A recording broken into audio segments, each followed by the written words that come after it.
कलयुग का दौर है साहब। एक वक्त की रोटी मांगने वाले भिखारी हो गए और दहेज मांगने वाले इज्जतदार हो गए।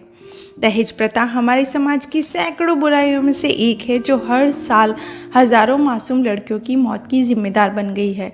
दुल्हन के परिवार वाले शादी से पहले दूल्हे को नकद, जमीन, गहने, फर्नीचर, क्रॉकरी, बर्तन, बिस्तर आदि देते हैं ताकि उनकी बेटी नए घर में जाकर अपनी जिंदगी की शुरुआत कर सके।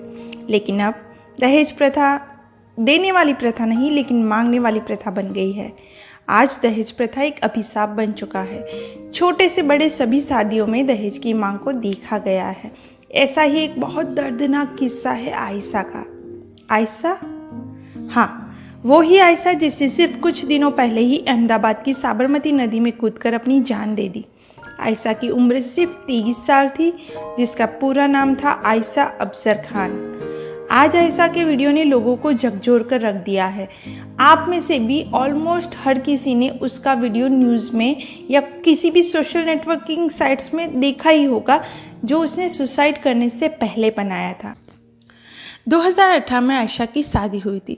शुरुआती दौर में वो बहुत खुश थी, पर धीरे धीरे उस पर उसके सास, ससुर और हस्बैंड का दबाव पड़ने लगा और इसी सिचुएशन के चलते वो अहमदाबाद आ गई और उसके ससुराल वालों की दहेज के लिए बढ़ती हुई डिमांड के खिलाफ किए हुए केस में आयशा के पेरेंट्स कोई सॉल्यूशन तक पहुंचे, इससे पहले ही आयशा बहुत डिप्रेशन में चली गई थी। आयशा की अपनी मैरिज लाइफ से जो भी उम्मीदें थी वो पूरी तरह टूट चुकी थी।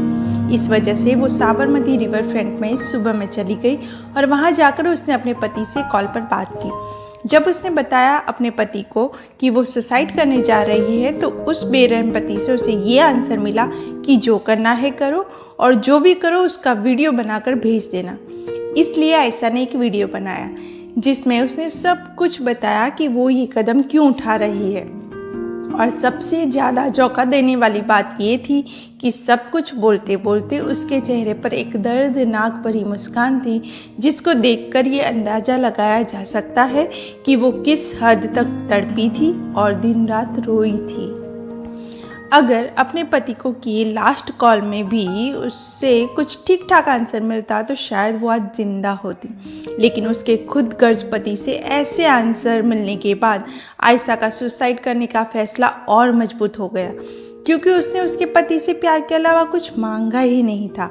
और इस बात को उसने बोला भी था वीडियो में कि कई लोगों को शादी के बाद भी प्यार नहीं मिलता। और ये एक केस नहीं है जहां दहेज के नाम से लड़कियों को आफ्टर मैरिज भी सताया जा रहा है और वो सुसाइड जैसे डिसीजन लेती है ऐसी सिचुएशन से बाहर निकलने के लिए। और सवाल ये है कि दहेज को एक दंडनीय अपराध घोषित करने के बाद और कई अभियानों के माध्यम से इस प्रथा के असर से होने वाली प्रॉब्लम्स के बारे में बताने के बाद भी लोग इसका पालन क्यों कर रहे हैं। और अधिकतर माता पिता संतान के रूप में केवल पुत्र की ही कामना इसीलिए करती है।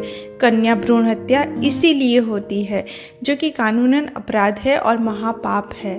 इस सामाजिक अपराध को समाप्त करने के लिए दहेज प्रथा को समाप्त करना बहुत ज़रूरी है। इसके लिए युवा वर्ग को आगे आना होगा। आज हमें घर घर तक इस संदेश को पहुंचाना ही होगा कि दहेज लेना पाप है और देना भी बिल्कुल सही नहीं है। अब समय आ गया है कि हम इस कुरीति को जड़ से उखाड़ फेंकें।